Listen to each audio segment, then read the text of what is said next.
পঞ্চায়েতের ভোট, উনি পঞ্চায়েত সমিতি চালাচ্ছেন, বিডিও অফিস চালাচ্ছেন, জেলা পরিষদ চালাচ্ছেন, তাতে এত চুরি করার কি দরকার ছিল? উনি তো এমনি উন্নয়ন করছে, এমনি জিতে যাচ্ছে, কিন্তু গরিব মানুষের ভোট কেড়ে উনি জিতছেন। এইবারে আমরা দাঁতে দাঁত দিয়ে লড়াই করব, কারণ হচ্ছে 26-এ নির্বাচন আমরাও দেখিয়ে দেবো কিভাবে চুরিটা হয়। সেই চুরিটা আগামী দিনে এই খেত মজুর সংগঠন, শ্রমজীবী মানুষরা কিভাবে সামনে থেকে লড়াই করবে আর রুখে দাঁড়াবে। এই মুহূর্তে রাজ্য রাজনীতির সবথেকে আলোচিত নাম বন্যা টুডু।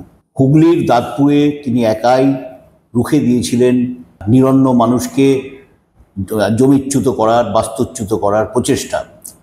এই অগ্নিকন্যাকে আমরাই প্রথম নিয়ে এলাম ইউটিউবে। আমি রানা সেনগুপ্ত, আপনারা দেখছেন বেঙ্গল পলিটিক্সে। আমাদের চ্যানেলে আপনাকে স্বাগত। দাঁতপুরে যে 177টা পরিবার কিভাবে গৃহহীন হয়ে পড়ল? 177টা পরিবার, 32 বিঘে জমি। যে মানুষকে পাট্টা দেয়া হয়েছিল তখন 1994 সালে, আচ্ছা, বামপন্থী সরকার আমলে ওটা দেয়া হয়েছিল। সেই জমি পাট্টা পেয়েছে, বর্গা হয়েছে, মানুষ 3 ফসলে চাষও করছে। সেটা ধান হচ্ছে, আলু হচ্ছে, তিল হচ্ছে, কিছু সেখানে কাটারা ফসলও দিচ্ছে। আচ্ছা, সেখানে মানুষ, গতর পোষা মানুষ দীর্ঘদিন সেখানে চাষ করে রুটি রুজি মানুষকে দুমুঠো বাচ্চা ছেলেকে খাওয়াচ্ছে। সেই জায়গায় 19 তারিখ থেকে 25 তারিখ, 25 তারিখ থেকে 8 তারিখ, 8 তারিখ থেকে 10 তারিখ একটা সন্ত্রাস নেমে এলো ফেব্রুয়ারি মাসে। আচ্ছা, সেই সন্ত্রাসটা রুখে দেবার জন্যে সেই জায়গায় আমরা খবর পাই। সেই জায়গায় প্রশাসন, বিডিও, এসডিও, বিএলও সেই জায়গায় আসে। যে গরিব মানুষ 177টা পরিবার, 32 বিঘে জমি মানুষকে কোনো চিঠি না দিয়েই তারা হঠাৎ করে চলে আসে গ্রামে। আচ্ছা, মানে কোনো নোটিশ তারা পায়নি? নোটিশ তারা পায়নি। না, এইটা কি এরকম কথা শোনা যাচ্ছে যে এই যে 177 জনকে, এদেরকে ওই লক্ষ্মীর ভাণ্ডারের টাকা পাওয়ার নাম করে পাট্টার কাগজ যে ফেরত দিয়ে দিচ্ছে, এরম গোছের একটা সই টই করিয়ে নেওয়া হয়েছিল। দেখুন, এখন তো রাজ্য সরকার তো এখন ধরতে গেলে চোরের সরকার, বিভিন্ন প্রকল্প শুরু করেছে। কেউ বলেনি যে আমাকে লক্ষ্মী ভাণ্ডার দিতে হবে। এখন একটা সরকার জমি দিয়েছে, আর একটা সরকার নেবার জন্য কি করে গরিব মানুষের কাছ থেকে জমিটা উদ্ধার করার জন্য বিভিন্ন প্রকল্পের মাধ্যমে সেটা সইটা করেছে তারা। আমরা যখন বারবার তাদের সাথে আলোচনা করি, বারবার পাড়াতে বসি, রাতের পর রাত, দিনের পর দিন ওখানে করেছি আমরা। সেখানে বলেছে আপনারা কি সই করেছেন? বলছে হ্যাঁ, তার স্বামী বলছে, মা বলছে, একটা মহিলা বলছে, একটা বাচ্চা ছেলেও বলছে যে আমার মাকে একটা কাগজ দিল। সেখানে কিন্তু গরিব মানুষ, বুঝতেই পাচ্ছেন, খেটে খাওয়া মানুষ, অত লেখাপড়া জানে না। সেটা আছে ইংরাজি ফর্ম। সেখানে তাদেরকে বলা হচ্ছে আপনাদের আবাস যোজনা ঘর এসেছে, এইটা ফর্মটা ফিল আপ করে সই করতে হবে। তারা গরিব মানুষ সই করে দিল। আরেকজন বাড়িতে গেছে যে আপনার 500 টাকা হয়েছে, আরো 500 টাকা বাড়িয়ে দেওয়ার জন্য আপনি এইখানটা সই করুন। তারা সইটা করেছে। সেই সইটা যে সরকার একটা কাজ করে দেখাচ্ছে, কারণ হচ্ছে ওরা কি বোঝাচ্ছে যে গরিব মানুষ সই করে দিচ্ছে। গরিব মানুষ খেটে খাওয়া দিনের পর দিন যারা মাঠে পড়ে থাকে, তারা কিন্তু বোঝেনি যে আমরা কোনটায় সই করছি। তারা সইটা করে দিয়েছিল। সেই জন্যে সরকার বলছে যে আপনারা সই করে দিয়েছেন, যে জমিটা যাদের জমি তারা পেয়ে গেছে। মানে সম্পূর্ণ ভুল বুঝিয়ে সই? হ্যাঁ, সম্পূর্ণ ভুল বুঝিয়ে তারা সইটা করেছে। আদালত তো স্টে অর্ডার দেয়নি? না। তাহলে কি হবে এবারে? না, দেখুন, আদালতের কাজ আদালত করবে, কিন্তু গরিব মানুষ খেটে খাওয়া কাজ গরিব মানুষ করে দেখিয়েছে বা দেখাবে। জমি আদালত বলছে আপনারা সই করে দিয়েছেন, যেন বিডিও, বিএলও, বিডিও নিয়ে সেটা তারাই তো আসবে প্রশাসনকে সামনে রেখে জমিটাকে নেবার জন্যে। কিন্তু গরিব মানুষ এক জেজ, ওইখানে আমরা যেটা রুখে দাঁড়িয়েছি, জমি সরকার দিয়েছে, সরকারই রুখতে পারবে, থাকুক আর না থাকুক, লাল ঝান্ডাই রুখবে, কিন্তু জমি কোনো রকমে ছাড়া যাবে না। মানে যতই চাপ আসে, প্রশাসনে থাকলেও সে জমি ছাড়া যাবে না। এটা জেজ, এটা বা চ্যালেঞ্জ। আপনারা কি আরো উচ্চতর আদালতে যাবেন বলে ভাবছেন? হ্যাঁ, আমরা উচ্চতর আদালতে আমরা যাইনি, গেছি, আমরা কাজ ধারাবাহিক প্রচেষ্টা চালিয়ে যাচ্ছি। এই যে 177টির মানে পরিবার, এদের কি অনাহারে দিন কাটছে এখন? হচ্ছে অনাধারেই দিন কাটছে। সরকার যা মজুরি দিচ্ছে সেই মজুরিটা পাচ্ছে না। যে ফসলটা ওঠার কথা সেটা ফসলটা উঠে গেছে। যেমন এখন 100 দিনের কাজটা যদি গরিব মানুষের থাকতো, রমরম মানুষের সংসারটা চলতো। আচ্ছা, যে হলো এখন বলে দিয়েছে যে রেশনের ব্যবস্থা করে দিয়েছে, যে একবারও রেশন দিচ্ছে, তাও রেশনের চাল কমিয়ে দিয়েছে, 2 করে আটা দিচ্ছে। গরিব মানুষের সংসার চলছে না। আর 500 টাকা দিয়ে 1000 টাকা বাড়িয়েছে, এ সংসার চলতে পারে না। একটা বাচ্চাদের টিউশনি করতে গেলে 500 টাকা, সর্ষের তেলের দাম, ডালের দাম, চালের দাম যা বেড়েছে, ওষুধের দাম, এই 1000 টাকায় সংসার চলে না, এ চলতে পারে না। এবং এই 1000 টাকাটাও কি পৌঁছচ্ছে না, সবাই পৌঁছাচ্ছে না। কারণ হচ্ছে যেমন রেশনের মাল, অনেকেই রেশনের মাল টিপছাপ না দিলে রেশনের মাল পৌঁছাচ্ছে না। সে মাসের পর মাস কিন্তু সেই বৃদ্ধা মানুষটা রেশনের মাল পাচ্ছে না, সে রেশনটা চলে যাচ্ছে। তারা কাঁদাকাটা করছে, বাড়িতে যাচ্ছি তারা বলছে। আর এই 1000 টাকা কি করে হবে? 1000 টাকার মধ্যে বলছে আমার ছেলেকে 400 টাকা আমি প্রাইভেটে দিচ্ছি, তাতে আমার শ্বশুর আছে ওষুধ, সুগারের ওষুধ, শাশুড়ি আছে, কি করে চলে? এটা চলতে পারে না। 20 এপ্রিল এই যে মানে আপনাদের ব্রিগেডের আপনারা ডাক দিয়েছেন, এই যে ক্ষেত মজুরদের এখান থেকে, এখানে কি ব্যাপারটা নজিরবিহীন গিয়ে দাঁড়াবে, মানে কি মনে হচ্ছে? দেখো, 20 এপ্রিল যে ব্রিগেড, কৃষক, শ্রমিক, বস্তি মানুষ, খেটে খাওয়া গথরে যারা ব্রিগেডের ডাক দিয়েছে, এই ব্রিগেডটা আমাদের মধ্যে কঠিন বা চ্যালেঞ্জ। এখানে আমরা কিছু বার্তা দিতে চাই, সেই 20 তারিখেই বার্তাটা দেয়া হবে। আমরা কিছু আশা করে রেখেছি যে মানুষ দূর দূরান্ত থেকে খেটে খাওয়া মানুষ যখন আসবে, সেই ব্রিগেডেই প্রশ্ন ব্রিগেডেই করে নেবো বলবো। দাঁতপুরে এই যে আন্দোলনটা হলো, এর দ্বারা কি এলাকার ওই গোটা হুগলির কথা বা গোটা দাঁতপুর থানার কথা বলছি আর কি আমি, ওই এলাকার যারা গরিব মানুষ, ক্ষেত মজুর, নিরন্ন মানুষ, তারা কি এখন সিপিএম এর প্রতি একটা অন্যরকমের আস্থা দেখাচ্ছেন এই সময়টাতে? মানে গরিবের মানুষ, খেটে খাওয়া মানুষের রাস্তা একটা জেগেছে। কারণ হচ্ছে যে লাল সরকার আমাদের জমি দিয়েছে, এখন লাল সরকারকেই বাঁচাতে ঝান্ডা ধরার জন্য আমরা এগিয়ে আসছি। এটা প্রতি মানুষের, প্রতি অঞ্চলে, প্রতি বুথে এটা ছড়িয়ে পড়েছে। আগামীকাল আমরা যেভাবে মিটিংটা করেছিলাম, মানে বহুত ওখানকার মানুষ, পোস্টারিং, চায়ের দোকান, ব্যাপকভাবে একটা প্রচার যে চোরেদের সরকারকে হাঁটাতে গেলে আমাদের লড়াই তো করব। যেভাবে জমি দিয়েছে, এক সরকার জমি নিয়ে নিচ্ছে, এই সরকারকে রাখা যাবে না।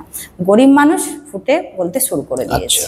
এই যে নিরাপদ বাবু, যিনি আপনাদের খুবই সাহায্য করেন, আপনাদের এই যে আন্দোলনটাকে উনি কতটা পিছন থেকে সাহায্য করছেন বা সামনে থেকে সাহায্য করছেন?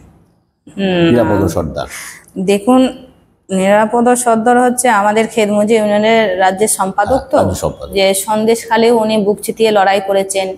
আমাদের বীরভূমের দেউলি পাঁচামিতেও যেভাবে আদিবাসীরা লড়াই করছে, আমরা দাঁতপুরে তো মূল গ্রামেও যে লড়াইটা করছি, আমাদের সম্পাদক নিরাপদ সর্দার ব্যাপকভাবে আমাদের সহযোগিতা, 24 ঘন্টা ফোন, যেভাবে গরিব মানুষের কাছে সহযোগিতা বার্তা, যে কোনো সন্ধেবেলা রাত্রিরে ফোন টোন করে বা ছড়িয়ে দেয়, যে কোনো কথায় উনি সবসময় সহযোগিতা করেন।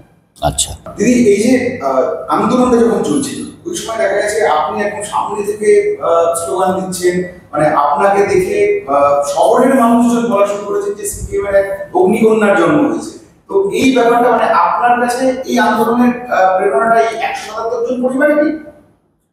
দেখুন, এই সামনের সাথে লড়াই আমি খুব লড়তে ভালোবাসি, খুবই ভালো লাগে। কারণ লড়াই করতে, ঝান্ডা ধরতে, মিছিলে হাঁটতে, মানে আমি প্রথম থেকে যখন রাজনীতি লিবিয়েছে, পুলিশকে আমি কোনো রকমে পছন্দ করতাম না। কারণ হচ্ছে পুলিশে যেভাবে মানুষের ওপর অত্যাচার করে, কারণ হচ্ছে সামনে যেভাবে মেয়েরা আমার সামনে কাঁদছে, যেভাবে ওরা আমার পাশে আসছে, সেই লড়াইটা যদি আমি দেখাতে যদি না পারি, একদিকে ঝান্ডার লড়াই, একদিকে বাচ্চাদের লড়াই, একদিকে মায়েদের লড়াই, একদিকে আমার ভাইয়েদের লড়াই, এই লড়াই আমি একটা রাজনীতি করি, যেহেতু সিপিএম এ ঝান্ডা ধরি। কারণ হচ্ছে সামনে যদি আমি রুখে না দাঁড়াতে পারি, পুলিশের সাথে যদি মোকাবেলা যদি করতে না পারি, তাহলে আগামী দিনে লাল ঝান্ডার মানুষ আমাদেরকে চিনবে কি করে? দীর্ঘদিনের যে আমাদের লড়াই, লাল ঝান্ডার যে লড়াই, যে মানুষের পাশে থাকা, মানুষের পাশে লড়াই, এইটাই হলো আমাদের কাজ। এই যে শূন্যতা চলছে, এই যে লাল ঝান্ডার কথা বলছেন আপনি, শূন্যতা চলছে, দল আবার ফিরে আসার যে প্রচেষ্টা চালাচ্ছে, এর মাঝে মানে আপনাদের মতন মানুষজন কি এই লড়াইটা না করলে কি সিপিএম এর প্রত্যাবর্তনটা হবে? মানে কিভাবে দেখছেন এটা? দেখুন, এটা তো মমতা সরকার ঘোষণা করেছিল যে সিপিএম এ দূরবীন দিয়ে দেখা যায় না, সিপিএম দের জিরো আছে। কারণ হচ্ছে লড়াই ময়দানে আমরা যাই, যতই উনি মিথ্যে অপবাদ দিক, কিন্তু গরিব মানুষের লাল ঝান্ডা কিন্তু লড়াই কিন্তু চলছে, সামনের দিকে লড়াইটা চলছে বা আসছে। উনি কিন্তু বুকে কাঁপুনি আমরা ধরিয়ে দিয়েছি। কারণ হচ্ছে উনি পঞ্চায়েত ভোট করেছেন, লোকসভা ভোট করেছেন, 26-এ বিধানসভা ভোট করাবেন। পঞ্চায়েতের ভোট উনি পঞ্চায়েত সমিতি চালাচ্ছেন, বিডিও অফিস চালাচ্ছেন, জেলা পরিষদ চালাচ্ছেন। তাতে এত চুরি করার কি দরকার ছিল? উনি তো এমনি উন্নয়ন করছে, এমনি জিতে যাচ্ছে, কিন্তু গরিব মানুষের ভোট কেড়ে উনি জিতছেন।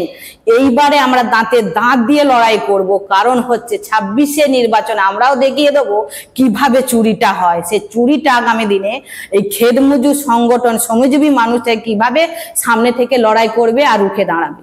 রাজনীতিতে আপনি কিভাবে এলেন? দেখুন, আমি রাজনীতিতে এলাম, আমার মা যখন সিপিএম এর মিছিলটা হতো, আমি মায়ের হাত ধরে আঁচল ধরে ধরে যেতাম। আমিও মনে করেছিলাম মা আমি এরকম সিপিএম এর একদিন আমি নেত্রী হব বা লিডার হব, আমার খুব ইচ্ছা ছিল। যখন দেখতাম মিছিলে হাঁটতাম, কৃষক সমিতির খেলা হতো, সবেতে দৌড়ে আমি ফার্স্ট হতাম। মানে আমার মুখটা খুব চড়বড়ে ছিল। হ্যাঁ, মানুষকে ডাকা, নাচা করা, মানুষকে জড়ো করা, মিছিলে বার করা, এইটা আমার খুব ভালো ছিল। কারণ হচ্ছে এইরকম। মায়ের আঁচল ধরে যখন যেতেন তখন বয়স কত আপনার? তখন 3-4-এ পড়তাম। আচ্ছা আচ্ছা। তখন ওই তো টেপ জামা পরা, প্যান্ট, তখন অভাব সংসার। বাবাও তখন রাজনীতিতে অতটা না হলেও একটা সিপিএম পার্টির একটা লিডার হিসেবে আমার বাবা ছিলেন। আমার বাপের বাড়ি হচ্ছে দাঁতপুরেতে, আমার বিয়ে হয়েছে হাজিগড়ে। তো আপনি এই যে গুড়াপ পঞ্চায়েতের 10 বছর ধরে প্রধান ছিলেন, তাই তো? 10 বছরই। 10 বছর। এবং আপনাকে তৃতীয় টার্মটা বোধহয় শেষ হওয়ার আগেই আপনাকে সরিয়ে দেওয়া হয় জোর জবরদস্তি করে। সেটা একটু বলুন যে কিভাবে বা ঘটনাটা ঘটল। 2003 সালে প্রথম হয়, আর দ্বিতীয় টার্মে তো আমি মানুষের জয় করি, আমি আবার প্রধান হলাম। কারণ হচ্ছে যখন 2011 সালে পালা বদল হয়, তখন আমার এখনো 2 বছর ছিল। কারণ হচ্ছে 2011 সালে যেভাবে অত্যাচার করলো, ওরা বলেছিল আপনি খালি সই করবেন, কিচ্ছু করতে হবে না, আপনি খালি সই করবেন, আপনার গাড়ি করে নিয়ে যাবে আর নিয়ে আসবে। আমি তো অসম্ভব, আমি এখনো সিপিএম এর প্রধান বলে আপনাদের কথা আমি শুনবো, কিন্তু শুনতে পারবো না। তাহলে ওরা কি করলো, ওরা মেজরিটিতে ভোটাভুটি করলো, আমাদের সদস্যদেরকে কিনে নেওয়া হলো। আচ্ছা। কিনে নেওয়া হলো, তখন আমাদের ওনার সাথে আমি হেরে গেলাম। আমি তখন বললো তুমি আর থাকবে কেন, তুমি চলে এসো। আমি অসম্ভব, আমি খুন হয়ে যাব, অথচ আমি লাল ঝান্ডাকে কোনোদিন ছোট করতে পারবো না। আমি লাল ঝান্ডার প্রধান ছিলাম, মানুষে আমার সহযোগিতা করেছিল, প্রধান করেছিল, তার জন্য কি আমি পঞ্চায়েত ছেড়ে দিতে পারি? তোমাদের হয়ে গোলাম বিবি করে আমি কাজ করতে পারবো না। তখন আমার উপরে অত্যাচার হলো, মেরে আমাকে একটা গালে চড় মারলো, মেরে 2 তলা থেকে টেনে লাভিয়ে দেওয়া হলো। তখন তৃণমূলে এত অত্যাচার করেছিল, তখন বলেছিল কাপড় খুলে ওনাকে গাছে টাঙিয়ে দেওয়া হোক। সেই অবস্থায় দরখাস্ত লিখে আমি তখন আমাদের গুড়াপ থানাতে আমি যাই।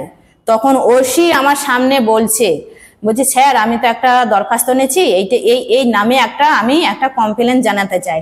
বলছে আপনাদের জামানা শেষ হয়ে গেছেন, আমি বাড়ি চলে যান। তখন আমি টেবিলটা চাপড়ে বলেছিলাম শুনুন, আপনার 60 বছর হবে, আপনি চাকরি থেকে রিটার্ন হয়ে যাবেন, কিন্তু বন্যা 5 বছর সেনে আবার 5 বছর হয়েছে, 10 বছরটা শেষ হয়নি, আর একটা বন্যা টুডু আসবে, তখন আপনি থাকবেন তো? তখন টেবিল চাপড়ে আমি কিন্তু বাইরে বেরিয়ে চলে গেছিলাম। তখন শাঁসি এসেছিলাম, আমি থানাতে আমি একদম তীব্র আন্দোলন করেছিলাম, আপনি এইভাবে কথা বলতে পারেন না। থানার ওসি এইভাবে আমাদের সাথে কথা বলেছে। তাহলে এই যে আপনার সাহসটা, এই যে মনের জোরটা, এটা আপনি পাচ্ছেন কোত্থেকে? দেখুন, মনের জোরটা আমি জানি না, একটা লাল ঝান্ডার বই মনে আমার বিশাল একটা পঞ্চায়েতে চালিয়েছি, একটা লাল ঝান্ডা যখন আমার কাঁধে থাকে মনে হচ্ছে বিরাট একটা, সে শূন্যই হোক জিরোই হোক, মনে হচ্ছে বুক আমাদের ভরে যায়, এমন একটা আমরা কাজ করি। আচ্ছা, আপনার এই যে ধনেখালিতে এই যে আন্দোলন চলছে, এই যে তাতে যে নেতৃত্ব আপনি দিচ্ছেন, আপনার কি ভয় টয় করছে না? যে না, ধনেখালিতে আমি 1.5 বছর আগে পাট্টা জমি উদ্ধার করেছি। সেই রকমই আমার 9টার সময় খবর আসে, সেই খবরে আমি সকাল 6টায় যাই। সেইখানে যার মহিলাটার নামটা মনে করতে পারছি না এই মুহূর্তে, সেই জায়গাতে ইট পড়ে গেছে, বালি পড়ে গেছে, রড পড়ে গেছে, সেইখানে মাঠের মধ্যিখানে পাশে আমাদের ধনেখালি হসপিটাল আছে, তা সত্ত্বেও সেই আদিবাসী মহিলাটা জমি নিয়ে তারা বললো এইখানটা আমরা হসপিটাল করবো। আমি কখনো হতে পারছে না। 6টার সময় আমরা জমাত হয়েছিলাম, হেঁকে ডেকে জোগাড় করে, ঠিক আন্দোলন করে মানুষকে জোগাড় করে পাটটা কাগজ দিয়ে সেরকম চ্যানেল আমাদের খবর দেওয়া ছিল। কিন্তু 15 মিনিটের বাদেই বলল তৃণমূল একজন ব্লক সভাপতি, উনি এসে হাত জোর করে বললে আমরা ওই জমি দখল করব না, আপনাদের জমি আমরা ফেরত নিয়ে না। এটা মাদরা গ্রাম পঞ্চায়েতে হয়েছে। হ্যাঁ, মাদরা গ্রাম পঞ্চায়েতে হয়েছে। আর একটা হয়েছে 10 ঘোড়া 1-এ গঙ্গেশ নগরে, সেইখানেও 82 বিঘে জমি রেজ্জাক মোল্লা থাকাকালীনই সেই পাট্টাগুলো দেয়া হয়েছিল। সেই জায়গায় সেইখানেও রাতের পর রাত সেইখানে কেস দিয়েছে গরিব মানুষকে, সেই জমি চাষ করে না। সেইখানে আরামবাগ থেকে আমরা ট্র্যাক্টর এনেছি, সেই রাত্রিরে হারাকিন জেলে আমরা জমি চাষ করেছি, চষেছি, জমি চাষ করেছি। সকাল 6টায় আমরা বাড়ি গেছি, জমি আমরা ছাড়িনি। আগামী দিনেও ছাড়বে, আগামী দিনে সে তৃণমূলে থাকুক বিজেপি থাকুক, জমি ছাড়া যাবে না আর ছাড়বো না। এর চ্যালেঞ্জ আমরা দিয়ে যাচ্ছি, গরিব মানুষকে পাশে রেখেই আমরা আন্দোলনটা শুরু করেছি। আচ্ছা, একটা যে যখন বামফ্রন্ট ক্ষমতায় ছিল, খুব মানে দ্বন্দ্ব প্রতাপ অবস্থায়, রমরমি অবস্থায় যখন ছিল, তখন একটা জিনিস আমরা দেখতাম, যেহেতু আমার বাড়ি বর্ধমানে, যে ওখানে ক্ষেত মজুর বয়কট হতো প্রায়। ক্ষেত মজুররা কাজ বন্ধ করে দিতেন বা বিরাট রকমের মজুরি বাড়ানোর জন্য দিনের পর দিন আন্দোলন করতেন। আজকে সেই অবস্থাটা কতখানি আছে বা না, সেইটার এখন নেই। যখনই আমরা গ্রামের ভেতরে বসতে চাইছি, মানুষকে বলছি দেখো এই মজুরি হলে চলছে না, এই মজুরিটা বাড়াতে হবে। কৃষকের একটা দাবি থাকবে, ক্ষেত মজুরের একটা দাবি থাকছে। এটা তৃণমূল বোর্ডে কি হচ্ছে, যখনই দেখছে একটা সিপিএম জমায়েত করছে, এরা ভয় খাচ্ছে এই জায়গায়। কারণ হচ্ছে এরা এলে মজুরি বৃদ্ধি আন্দোলন করবে, মজুরিটা বাড়িয়ে দেবে, সঙ্গে সঙ্গে পঞ্চায়েতগতভাবে এরা প্রচার করে দিচ্ছে 10 টাকা বাড়িয়ে দিচ্ছে। কিন্তু সেটা তো কথা নয়। কারণ হচ্ছে 10 টাকা বাড়িয়ে দিল, কেউ জানতে পারলো না, মাইক খুঁয়ে বলে দিল, এটা কথা নয়। কারণ হচ্ছে একটা যে বামপন্থ যখন আমলে ছিল, যখন একটা চাটায় বসে আমরা বসতাম, সব মানুষই থাকতো, যারা খেটে খাওয়া মানুষ থাকতো, একটা চাষি থাকতো, তারা বসে আলোচনা করতো যে এই মজুরি হলে চাষিকে জিজ্ঞেস করতে হতো, খেটে খাওয়া মানুষে তাকেও জিজ্ঞেস করতো, ঠিক বাবু ঠিক আছে, এই মজুরি হলে আমার চলবে। এটা কি হচ্ছে, তৃণমূলে বোর্ডে এইসব আর হচ্ছে না, সবটাই চুরির মাধ্যমে চলছে ওদের। মানে ওরা একটা ঠিক করে দিচ্ছে, ঠিক করে দিচ্ছে, এই 10 টাকা বাড়িয়ে দেয়, কারোর সাথে আলোচনা করে না। কারণ আছে কাউকে বলবে না। কারণ হচ্ছে আমরা যখনই বলবো আজ মজুরি বৃদ্ধি আলোচনা করব, আজ মজুরি বৃদ্ধি আন্দোলন করব, সঙ্গে সঙ্গে যে হোক, এখন তো পাড়ার কিছু তৃণমূলের চেলাচমড়ারা আছে, তারা গিয়ে বলে দিচ্ছে মাইক প্রচার, কালকে মাইক প্রচার করে দিচ্ছে 10 টাকা বাড়িয়ে দিলাম। কিন্তু তারা ওটা অখুশি, বলছে এটা অখুশি, চাষিরা অখুশি। কিন্তু এখন জগৎটাই চলছে এখন চুরির মাধ্যমে, এখন তৃণমূলের বোর্ডে, ওই জন্যই ওরা কিছু বলতে পারছে না। চাষিদেরকে যা বলছে তাই মেনে নিতে হচ্ছে। আপনার পরিবার সম্পর্কে বলুন। দেখুন, স্বামী কি করেন, ছেলে মেয়ে কটি, তারা পড়াশোনা কোথায় করে, কি কি পড়াশোনা করে? আমার স্বামী স্কুল মাস্টারি করে, প্রাইমারি টিচার, বারুলে ভাস্তারাই করে। আর আমার ছেলে, বৌমা আছে।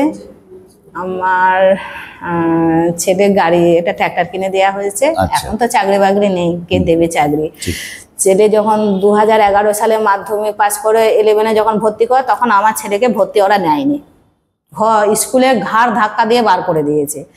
আর তখন বন্যা টুডু যখন প্রধান ছিল, এটার কারণ কি যে আপনারা সিপিএম না সিপিএম করি বলে, যখন তৃণমূলে বোর্ডে এলো, তখন আমার ছেলে মাধ্যমিক পাস করে 11 ক্লাসে ভর্তি করার জন্য ভর্তি নিয়ে যাবে না কেন? বন্যা টুডুর ছেলে, বন্যা টুডু ভয় খায় না, দাঁতে দাঁত দিয়ে লড়াই করে। প্রচুর অত্যাচার হয়েছে, আমার বাড়ি ঘর ভাঙা হয়েছে, বস্তা বস্তা ওই জাল টাকা ছড়িয়ে দিয়েছে, সবুজ আগুন ছড়িয়ে দিয়েছে, জলের ড্রাম ভেঙে দিয়েছে, কাঁচ ভেঙে দিয়েছে। আমি জেলা পরিষদে দাঁড়িয়েছিলাম বলে ছেলে 3 মাস জেল খেটেছে, সেই ছেলেকে আমি দেখতে পেতাম না। তাতেও আমার ছেলে বলেছিল, মা তুমি তো চুরি করনি, ডাকাতি করেনি, আমি জেলখানায় আছি, তুমি জেলা পরিষদে দাঁড়িয়েছো, হার হোক জিত হোক, তুমি নমিনেশন ফাইল তুলবে না। আমি 3 মাস বাদে 4 মাস বাদে আমি যাব। কিন্তু এখন এমন একটা কেস দিয়েছে, সরকারির ভাঙার কেস, মানে কাগজপত্র লুটপাট করেছে, সরকারি হাসপাতাল ভাঙচুর করেছে। যে ছেলে ঘর থেকে বেরোয় না, সে যুবর একটা নেতা, আমাদের বুড়ো অঞ্চলের সভাপতি, সেই ছেলেটাকে ঘাড় ধাক্কা দিয়ে ঘর থেকে টেনে টেনে নিয়ে গেছে। এত অত্যাচার সব করেছে এই তৃণমূলের বোর্ডে। এই 2011-র পরে যেটা ঘটলো ঘটনাটা, যে সিপিএম ধীরে ধীরে দেখা গেল কলকাতার মধ্যেই সীমাবদ্ধ হয়ে যাচ্ছে, গ্রামাঞ্চলে যেন প্রভাবটা অনেকটা কমে গেল। এই যে আপনাদের আন্দোলন যেটা চলছে, এই যে গ্রামে গ্রামে যে ছড়িয়ে পড়ছে আন্দোলনটা, এর দ্বারা কি বিধানসভার ভোটের কিছু ফলাফল ফলবে বলে মনে করছেন? 2011 সালে যখন 11 সালে তৃণমূলের বোর্ডে এলো, ব্যাপকভাবে গরিব মানুষের অত্যাচার হয়েছে। সিপিএম এর পার্টি অফিস ভাঙচুর, যে সিপিএম এর খেটে খাওয়া মানুষের ঝান্ডা ধরতো তাদের কোমর ভেঙে দেওয়া হয়েছে, হাত ভেঙে দেওয়া হয়েছে, শয়ে শয়ে 2 করে 3টে করে কেস দেওয়া হয়েছে। তাই খেটে খাওয়া মানুষ একটু মুচড়ে পড়েছিল। তারা বুঝতে শিখেছে যতই মারুক যতই ধরুক আমরা এইটা নাচছি না। কারণ হচ্ছে এই সন্ত্রাসটা ওরা চালিয়েছিল যে গরিব মানুষকে সামনে আসা দেয়া যাবে না, গরিব মানুষ এলে লাল ঝান্ডা চাকবে, সিপিএমরা চাকবে, এইটা তৃণমূলেদের ভয়। ওই জন্যই গরিব মানুষদেরকে সামনে সাদারে আসতে দেয়া যাচ্ছে না। আর আমরাও আমরা যে যত বলবে ততই গরিব মানুষের পাশে। এই দাঁতপুরের ঘটনা কেন্দ্র করে আরো যেভাবে ছড়িয়ে গেছে, টোটাল পশ্চিমবাংলার জেলাগুলো ছড়িয়ে গেছে, গরিব মানুষে এবার বুঝতে শিখেছে। গরিব মানুষে গেলে আগেতে চ্যাটা দিত না, এখন গরিব পাড়াতে গেলে বসতে জায়গা দিচ্ছে, যে আপনারা আবার ফিরে আসুন, আবার আমরা লাল ঝান্ডা দিয়ে লড়াইটা শুরু করব। এটা গরিব মানুষের কথা। ধরুন আপনাকে আপনার দল আর কি সিপিআইএম আপনাকে দাঁড় করালো ধনেখালি বিধানসভায়, জিততে পারবেন? দেখো বিধানসভা এটা তো ফরওয়ার্ড ব্লকের সিট, আমি কেন বলবো ধনেখালি দাঁড়াবো? না, অন্য কোনো জায়গায়, ধারে কাছে কোনো জায়গায়। দেখো ভোটে জেতা হারা সেটা পরের প্রশ্ন, যতটা লড়াই করতে পারবো ততটা চেষ্টা করব। মানুষকে যতটা বোঝা করবো, মানুষের যেটা যাচ্ছে নিশ্চয়ই তারা চিন্তা ভাবনা করবে। বাহ। এখন যেটা দেখা যাচ্ছে যে বেশ কিছু সিপিআইএম এর মহিলা নেত্রীদের কথা শোনা যাচ্ছে, যারা অগ্নিকন্যার মতো আচরণ করছে। আপনি যেমন এক অগ্নিকন্যা, মীনাক্ষী ঘোষ এক অগ্নিকন্যা, দীপশিতাও এক অগ্নিকন্যা। তো এই যে ব্যাপারটা, এই যে আপনাদের এই যে সোনামণি টুডু, এরা যে যারা উঠে আসছেন, এই মহিলা নেত্রীদের উঠে আসার কারণটা কি? কারণটা কি দেখুন, যাকেও না যাকে উঠে আসতে হবে। তো কারণ হচ্ছে এতদিন বাম, হ্যাঁ, মহিলারাই এগিয়ে আসে, মহিলারাই সব। কিন্তু এটাও তো দেখছি পশ্চিমবাংলায় আমাদের যেমন মীনাক্ষী আছে, সোনামণি আছে, এখন ইদানিংকালে বন্যা টুডু আছে, দীপ্তিতা আছে। কারণ হচ্ছে এ তো লড়াই চলবে, সামনে সাদেরে মেয়েরাই তো আছে। এই যেমন দাঁতপুরের ঘটনা, আমরা মেয়েরাই তো আগিয়ে এসেছি। বন্যা টুডুই তো দিয়েছে, বন্যা টুডুর পাশে যে মহিলাগুলো দিয়েছে, আগামী দিনে আমাদের এই যে কটা নেতৃত্বে আছে এইভাবেই আমরা চালাবো সামনে সাদেরে, তাতে আমাদের সবাই একদিন না একদিন কিছু ফল পাবো। মহিলাদের এই যে এত আগুন, মানে কি বলবো, মানে অগ্নিকন্যাদের মতো ভূমিকা আর কি, তারা যে জ্বলে উঠছেন, লড়তে আসছেন, তার পিছনে কারণটা কি? তাদেরকে অনেক বেশি বঞ্চনা সহ্য করতে হচ্ছে, তাদের উপরেই কি বেশি প্রেশার পড়ছে সব থেকে বেশি? দেখুন, মানে সংসারের চাপ, নানানভাবে পারিপার্শ্বিক চাপ। না, সংসারের চাপটা হচ্ছে না, এটা রাজ্যের চাপটা। আমি একটু বেশি ভালো করে বুঝিয়ে বলি। সেটা হচ্ছে, ধরুন আপনার স্বামী স্কুল মাস্টারি করে, আপনার ছেলে একটা ট্রাক্টর কিনেছে, এদের রোজগার দিয়ে তো সংসার চলছে। এবারে যদি দেখা যায় যে এদের রোজগারটা কমে যাচ্ছে ক্রমশ, দেখা গেল যে আপনার স্বামী 6 মাস মাইনে পেলেন না, মানে সব মাস্টারমশাইটা পাওয়া বন্ধ হয়ে গেল, বা আপনার ছেলের ট্রাক্টর আর ভাড়া হচ্ছে না, তাহলে সংসারের উপরে তো চাপটা পড়বে, আপনার উপরেই তো পড়বে, কারণ সংসার তো আপনাকেই চালাতে হবে। এই জন্যই কি মহিলারা আরো বেশি? দেখুন, মহিলারা তো সংসার তো চালায়। কারণ হচ্ছে আমি আর একটা পেছিয়ে একটা ঘটনা বলি। আমার ছেলে কি একটা ডিসেম কিনে দেওয়া হয়েছিল, কি গাড়িটার 707 ছোট ডিসিম। ওই গাড়িটা যখন কিনে দেওয়া ছিল, তৃণমূলরা বলে দিয়েছিল, তখন আমরা বলেছিলাম হাজিগড় থেকে ডানকুনি চাল নিয়ে আসবে। হাজিগড় থেকে, ওখানে হাজিগড়ে ব্যাপার চালের আড়তটা আছে, হাজিগড় থেকে চালটা নিয়ে আসবে ডানকুনি। কারণ হচ্ছে ওই যে ছেলেটাকে ওইখানে এত টাকা গাড়ি কিনে দেয়া হলো, সেই ছেলেটা যেহেতু চাকরি নেই, কিছু নেই, একটা গাড়ি ব্যবসার জন্য আমি ছেলেটাকে যে লাভালাম, সে তৃণমূলে বলল ওই গাড়ি ছেলে ওই গাড়িটা যাতে ব্যবসাতে না লাভতে পারে। এটা তো আমার মনের কষ্টটা তো বেড়ে যাচ্ছে। কারণ হচ্ছে শুধু এই যে এই সরকার যে মেয়েদের প্রচুর উপরে ধর্ষিতা হচ্ছে, কোনো একটা শিশু থেকে বৃদ্ধা থেকে কোনো ছাড় নেই। কারণ হচ্ছে এই যে একটা মহিলাদের আগুন আরজি কল ঘটনা যেটা হলো, সব মানে কোনো কাগজ লুটপাট হয়ে গেল। এটা দিনের পর দিন সহ্য করে আমরা আছি, কেন আমরা একটা ঝান্ডার দিকে সামনের দিকে এগোবার চেষ্টা করছি। আর এই যে সরকার যে দিনের পর দিন মানুষের উপরে অত্যাচার, শ্রমিকের উপরে অত্যাচার, ছেলেদের উপরে অত্যাচার, মানে যুব সমাজটাকে তছনছ করে দিল। একটা শিশু থেকে বৃদ্ধা থেকে তারও মানে নিস্তার নেই। মানে এই থেকে আমাদের পাখির চোখ হয়ে দাঁড়াচ্ছে, মানে অগ্নিকন্যা মানে হতেই হচ্ছে। কারণ হচ্ছে আমার সংসারটা যেমন আমি যদি 10 টাকা উপায় করি, সেটা কিন্তু আরো 20 টাকায় খরচা হয়ে যাচ্ছে আমার। সেই দিকে নজর দিয়ে আমাদের আরো অগ্নিকন্যা হতে হচ্ছে। কারণ হচ্ছে এ আসবে না, ও আসবে না, যাকে হতে এসে আমাদের লড়াইটা তো করতে হবে। তা আগামী দিনে এই লাল ঝান্ডাকে নিয়ে আমরা লড়াই করতে চেষ্টা করছি। মানে খুবই খারাপ লাগছে যে সরকারের কোনো মানে উন্নতির দিকে যাচ্ছে না।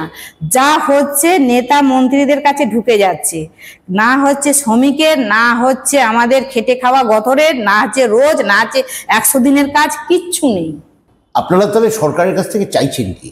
আমরা সরকারের কাছে চাইছি মানুষের যে কাজ, বামপন সরকারে আমার এই যে লাল ঝান্ডা বই আমরা কাজটা এনেছি, সেই কাজটা ফিরিয়ে দিতে হবে।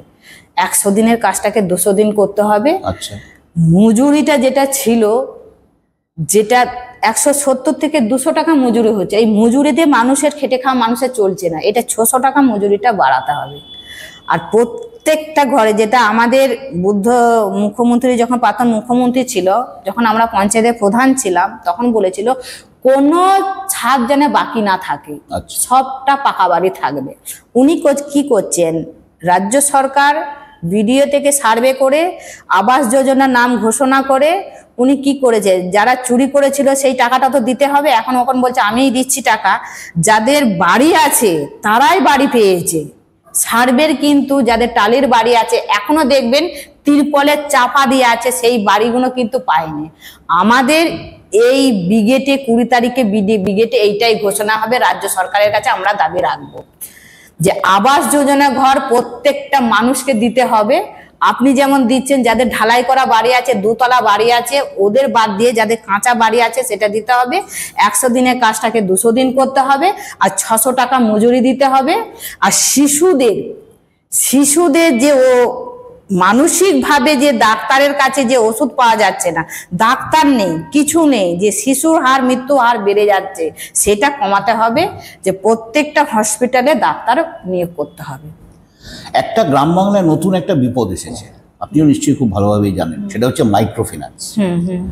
মাইক্রো ফিন্যান্সের নাম করে সবাইকে একটা লোন দিয়ে দেওয়া হচ্ছে। 10,000 টাকা লোন পেলে 7,500 টাকা দেওয়া হচ্ছে, আর বলা হচ্ছে বিমার নামে বাকি টাকাটা রেখে দেওয়া হলো। কিন্তু কোথাকার বিমা, তার কোনো কাগজ আছে কিনা, এই সমস্তগুলো কিন্তু দেওয়া হচ্ছে না। তো এইটাকে আপনারা মোকাবিলা করবেন কিভাবে? এবং তারপরে এই ঋণ আদায়ের জন্য ব্যাপক চাপ দেওয়া হচ্ছে, কেউ কেউ মানে সুইসাইডও করতে বাধ্য হচ্ছে, এত চাপ হচ্ছে মহিলাদের ওপরে।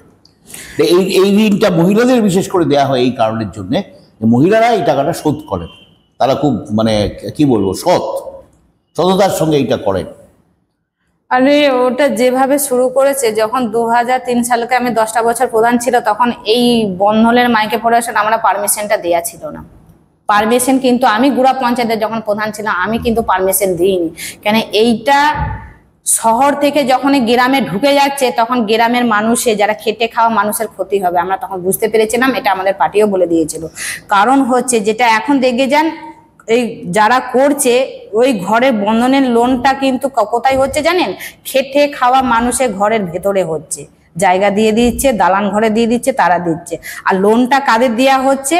মহিলাদেরকে দেওয়া হচ্ছে। যে সুদটা, সপ্তাহে যে সুদ দিতে না পেরে গরু চলে যাচ্ছে, কার জায়গা চলে যাচ্ছে, কার ছাগল চলে যাচ্ছে। এমনও পরিবার আছে, মেয়ের যে কানের দুলটা থাকে, সেই দুলটাও শোধ করে সপ্তাহ ঋণটা শোধ করার জন্য সুদের টাকাটা হারে না। এইটা তো সুদের হারটা বেশি। কিন্তু এই যে সরকার যে এত বলছে, যখন ওকে মারা যাচ্ছে দেখছি অনেক পুরুষরা দেখছি আত্মহত্যা করছে। দিনের পর দিন যখন ঋণটা শোধ করতে পারছে না, তখন ওকে আত্মহত্যা করতে বাধ্য করাচ্ছে। তখন ওরা বলছে আত্মহত্যা করে তোমার লোনটা শোধ হয়ে যাবে, কিন্তু লোনটা তো শোধ হচ্ছে না। কিন্তু এই যখন সরকারের কাছে যে দাবি যাচ্ছে, পঞ্চায়েতে যাচ্ছে, তখন বলছে ওদের দু স্বামী স্ত্রীতে ঝগড়া হয়েছে, তাই উনি দানা ওষুধ খেয়েছে না গলায় দড়ি দিয়েছে। কিন্তু সেখানে সরকার কিন্তু চাপা দিয়ে দিচ্ছে, সরকার কিন্তু চাপা দিচ্ছে। এই সরকার থাকবে কেন যখন গরিব মানুষের পাশে থাকে না? কি দরকার ছিল? পঞ্চায়েতে যখন স্বনির্ভর দলগুলো ছিল, যখন আমাদের যখন বাম আমলে ছিল, সাবসিডি ছিল, একটা লোন পেলে সেই লোনটা শোধ করার ক্ষমতা ছিল। আর এখন যে লোনগুলো দিচ্ছে সেই লোনগুলো শোধ করার ক্ষমতা নেই। কারণ এই জন্য সরকার দায়ী হচ্ছে। কেন ওই জায়গায় গরিব মানুষকে ফাঁসানো হচ্ছে? এগুলো এই জন্য সরকার দায়ী। গরিব মানুষের খেতে পাচ্ছে না, যে লোন নিচ্ছে 10,000, 40,000, 50,000, 70,000, আমরা তো প্রায় যাচ্ছি, সে লোনটা শোধ করতে পারছে না। খেটে খায়, মজুরি কম, 170 টাকা 200 টাকায় মজুরি, সে কি শোধ করবে? তার স্বামীরা রোজগার নেই। একজন মানুষ খেটে খাওয়া মানুষ, সে রোজগারটা উপায় করে সে পারে নাকি? পাচ্ছে না। এটা পাচ্ছে না। এদের এসব কোঅপারেটিভ ব্যাংকের কোনো ভূমিকা নেই না, কোনো ভূমিকা নেই। শুধু যা করছে বন্ধলে মাইকে ফোনে সে লোন না। যে সরকারে বাম আমলে সরকার থাকাকালীন যে স্বনির্ভর দলগুলো ছিল, এটা খুব ভালো ছিল। সরকার চিন্তা ভাবনা ছিল, তখন লাল ঝান্ডা ছিল, যে গরিব মানুষ খেটে খাওয়া মানুষের পাশে ছিল। গরিব মানুষ কিভাবে চলবে সেইটা কিন্তু ওরা আলোচনা করত, লাল ঝান্ডা আলোচনা করত। কিন্তু এ সরকার শুধু ভোটে জেতাও আর ওদের নেতা মন্ত্রীরা চুরি করে বসে থাকবে, ঘরে শুয়ে থাকবে। এর জন্য গরিব মানুষের পাশে এ সরকার টিকতে পারে বা থাকতে পারে না। তাহলে দেখুন, এই যে এখন তো মোটামুটি যেটা দেখা যাচ্ছে, বা বিগত যে কটা নির্বাচন হয়ে এসেছে, তাতে দেখা যাচ্ছে যে অধিকাংশ লোক, মানে রাজ্যে দুটো পার্টি রয়েছে এখন, তৃণমূল এবং বিজেপি। যারা তৃণমূলকে ভোট না দেবেন তারা বিজেপিকে ভোট দিচ্ছেন, এবং যারা বিজেপিকে ভোট না দেবেন তারা তৃণমূলকে ভোট দিচ্ছেন।